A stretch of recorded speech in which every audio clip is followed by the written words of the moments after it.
Dealing with doubts in Islam is an important issue, as faith is central to the religion and it's natural for believers to seek clarity in facing uncertainty. Here's an example from the Quran and one from the Hadith that addresses doubts and provides guidance on overcoming them. In the Quran, Allah encourages believers to seek understanding and avoid blind following, which can help alleviate doubts. Surah Al-Baqarah says, Allah does not burden a soul beyond that it can bear. This verse reassures believers that Allah is aware of their restraints and limitations when doubts arise. Muslims are encouraged to reflect, seek knowledge, and trust in Allah's wisdom, knowing that any test or uncertainty they face is within their capacity to handle. The Prophet Muhammad also addresses doubts directly. In a hadith reported by Abu Hurairah, he says, Shaitan will come to one of you and say, who created this and that, until he says, who created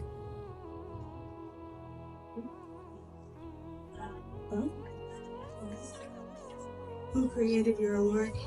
When it comes to this, let him seek refuge with Allah and stop such thoughts.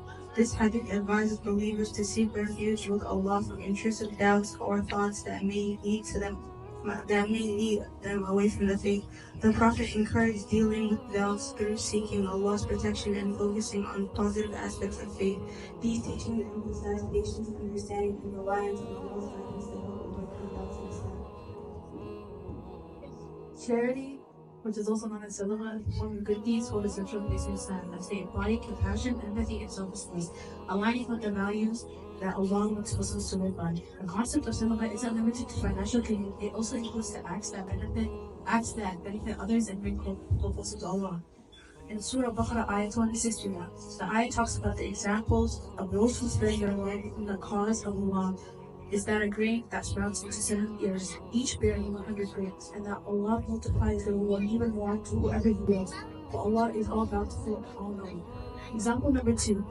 Charity extends beyond financial gain. Acts of kindness, offering a smile, helping someone, or removing a harmful object are both all considered charity in Islam.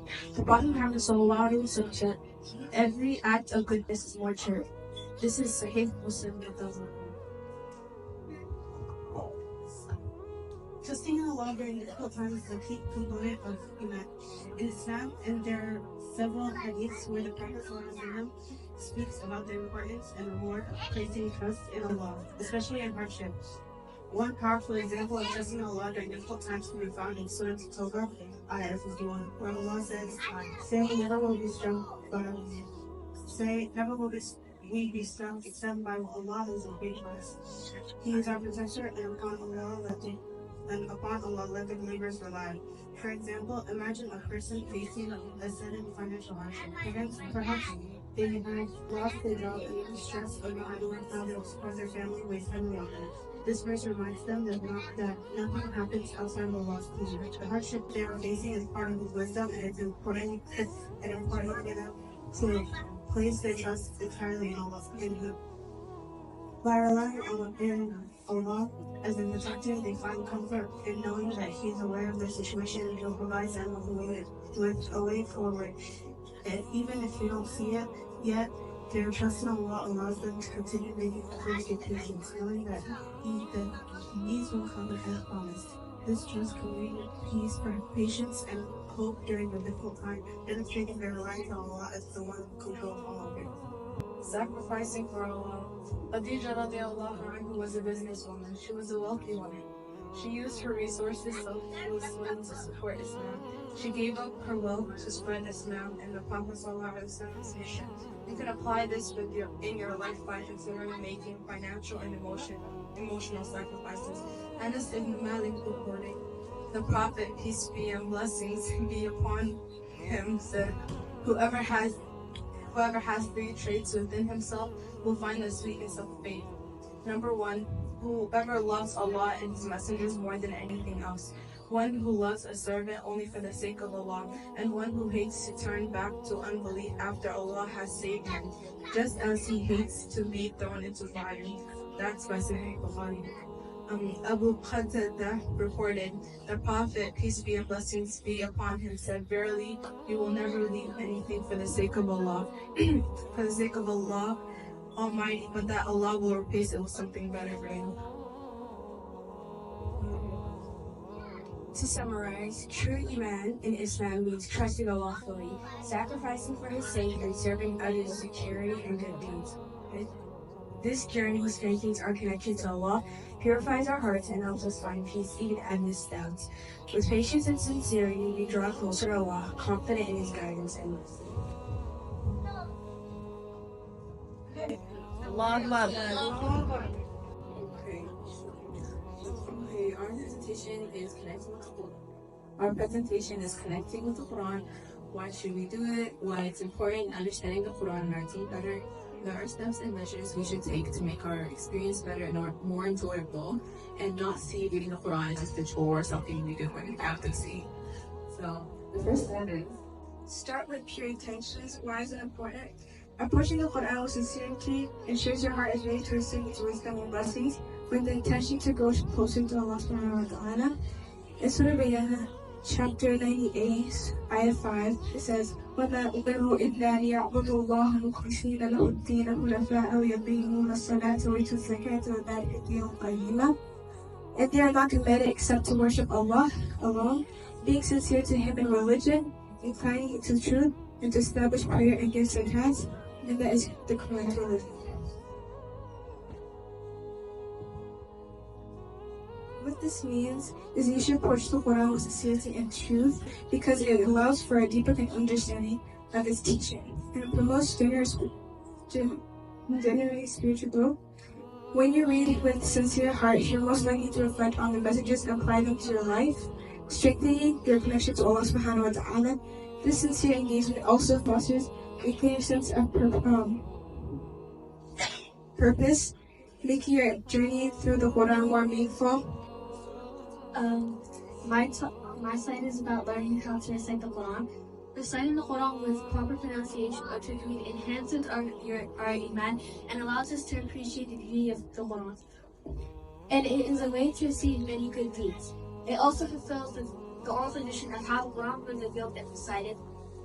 Abdullah ibn Mas'ud, may Allah be pleased with him, narrated that Prophet, may peace and blessings be upon him, said, whoever recites a letter of Allah will be credited with a good deed, and a good deed is multiplied into 10.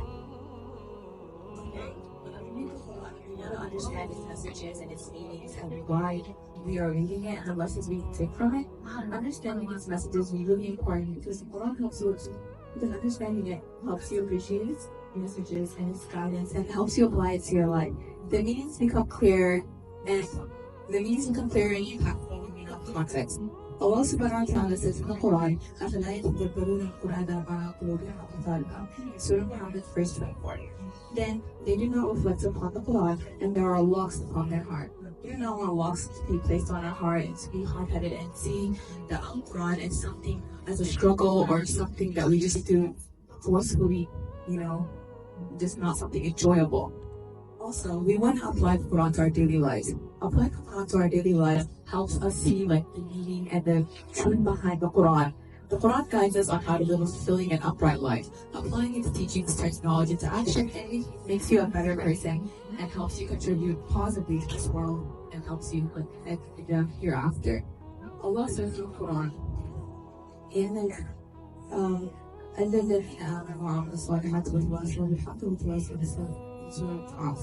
except those who have faith, they do good and urge each other to the truth and urge each other to perseverance. Applying it to our daily lives can help us much other ways, but this is very important. Things to avoid when connecting to the Quran are: when connecting with the Quran, avoid reading without understanding, being inconsistent or getting distracted. Handle the Quran with respect, don't rush and use proper tajweed. Avoid starting arguments, approaching with sincerity, and never misinterpret without knowledge. That's it.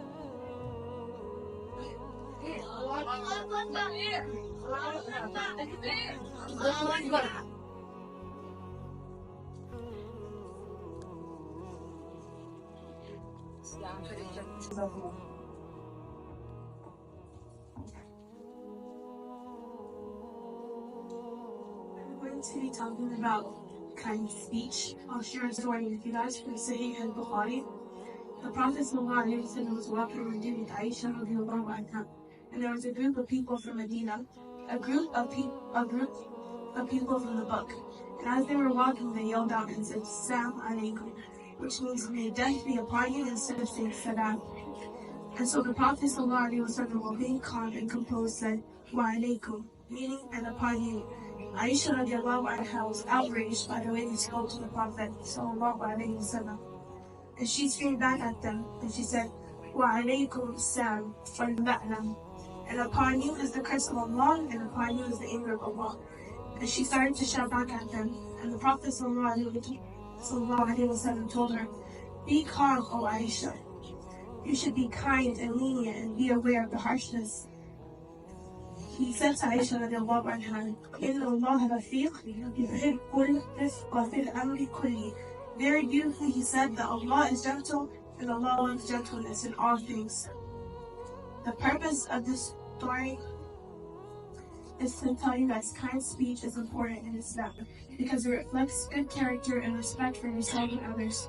Both the Quran and Hadith emphasize the value of speaking kindly and avoiding harsh words, as seen in Surah Al-Isra.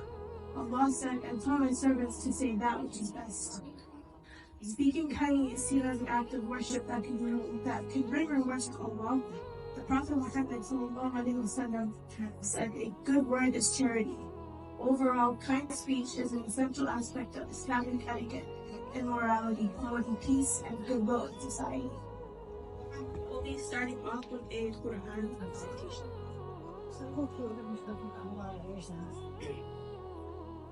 أعوذ بالله من الشيطان الرجيم. يا أيها الذين آمنوا لا يسخر قوم من قوم عسى أن يكونوا خيرا منهم ولا نساء من نساء